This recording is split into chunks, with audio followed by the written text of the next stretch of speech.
Hola alumnos, estamos nuevamente aquí en la clase de química, nos toca la sesión número 12. Vamos a hablar sobre el tema de estructura atómica. Soy su docente Jerry Verde Sabat y dicto para el curso de química y el grado de tercero de secundaria. Bueno alumnos, esta es una gráfica de el átomo. Observen cómo los electrones se mueven alrededor del núcleo, que está conformado por protones y neutrones.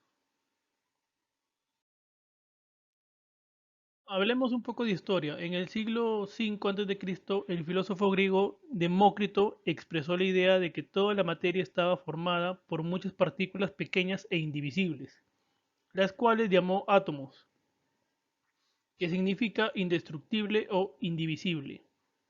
A pesar de la idea de Demócrito no fue aceptada por muchos, como por ejemplo Platón y Aristóteles, esta se mantuvo. Las evidencias experimentales de algunos investigadores científicos apoyaron el concepto de atomismo, lo que condujo de manera gradual a las definiciones modernas de elementos y compuestos. En 1808, el científico inglés John Dalton formuló una definición precisa de las unidades indivisibles con las que está formada la materia y que llamamos átomos.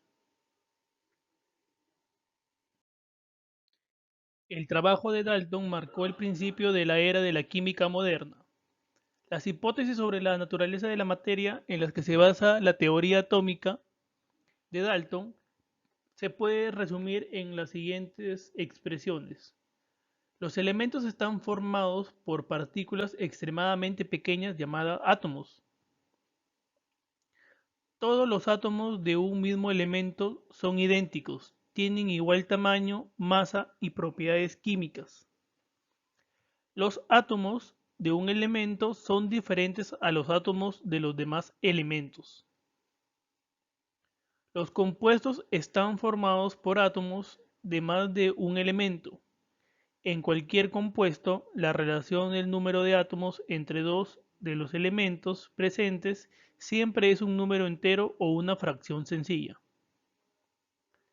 Una reacción química implica solo la separación, combinación o reordenamiento de los átomos. Nunca supone la creación o destrucción de los mismos. Tenemos acá un ejemplo de los átomos del elemento X y los átomos del elemento Y, que al unirse forman un compuesto, que ya le hemos hablado de las sustancias puras compuestas. Como pueden ver, los átomos del elemento X están en plomo y los átomos del elemento Y están en rojo, y al formar un compuesto se ven unidos y forman en el centro un átomo del elemento Y a los costados dos átomos del elemento X.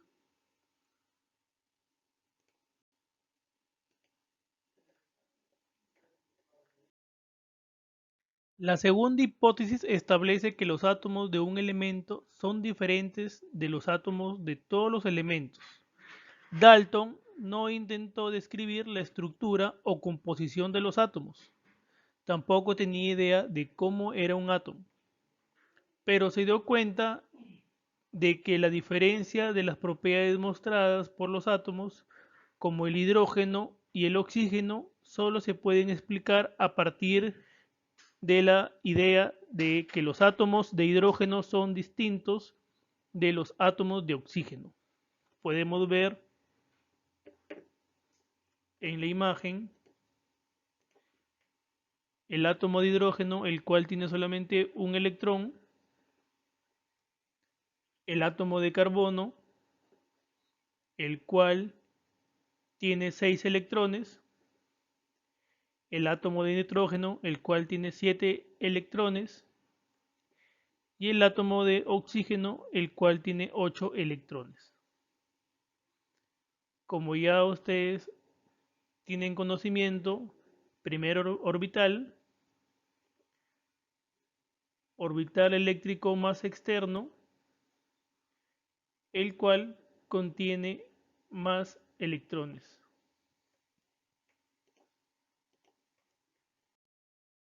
La tercera hipótesis sugiere que para formar determinado compuesto no solo se necesitan los átomos de los elementos correctos, sino que es indispensable un número específico de dichos átomos. Esta idea es una extensión de una ley publicada en 1799 por el químico francés Joseph Proust. La ley de las proporciones definidas de Proust establece que muestras diferentes de un mismo compuesto siempre contienen los mismos elementos y en la misma proporción de masa.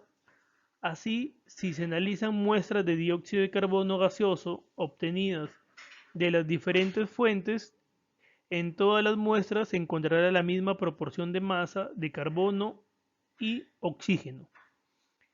Entonces, si la proporción de la masa de los diferentes elementos de un compuesto en una cantidad fija, la proporción de los elementos de los átomos en dicho compuesto también debe ser constante.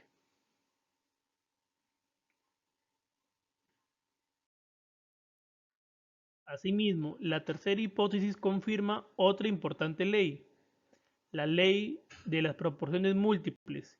Según esta ley, si dos elementos pueden combinarse para formar más de un compuesto, la misma de uno de los elementos que se combina con una masa fija del otro, mantiene una relación de números enteros pequeños. Tenemos la relación de los elementos carbono y oxígeno para formar monóxido de carbono de 1 a 1, dióxido de carbono de 2 oxígenos a 1 carbono.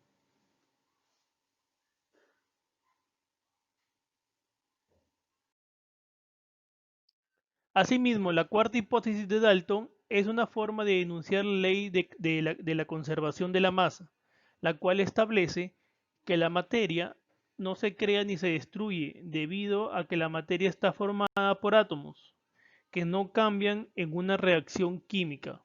Podemos ver en la parte de abajo la imagen de la ley de la conservación, la cual nos dice que teniendo acá dioxígeno, metano y un dioxígeno, al reaccionar por combustión nos puede dar dióxido de carbono y 2 moléculas de agua. Los elementos no se destruyeron, sino simplemente se reordenaron. Los naranja representan los átomos de hidrógeno, los negros representan los átomos de carbono y los celestes los átomos de oxígeno.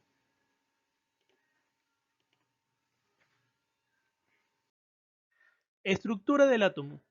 Un átomo se define como la unidad básica de un elemento que puede intervenir en una combinación química.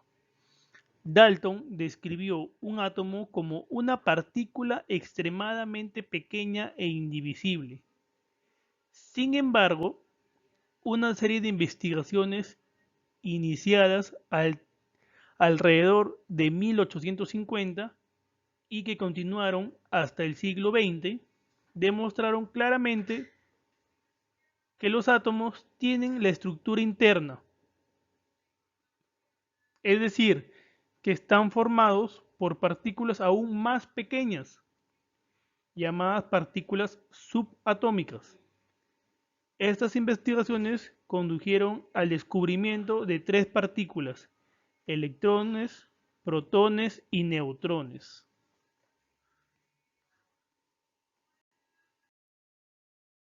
Podemos ver aquí en la imagen superior la corteza del átomo, en la cual están los electrones con carga negativa y el núcleo en el cual se encuentran los protones y los neutrones. En la imagen del lado izquierdo vemos otro tipo de estructura del átomo, formulada por los científicos que fueron investigando.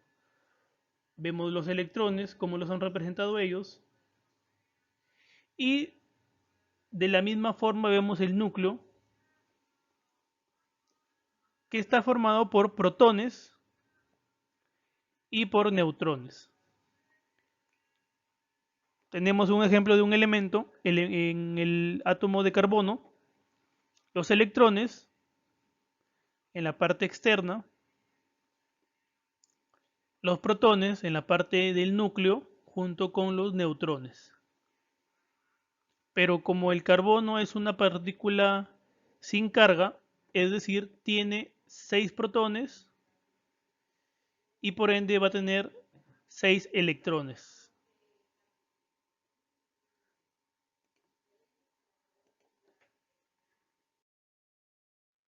Las propiedades de las partículas subatómicas. Comenzaremos hablando sobre el electrón.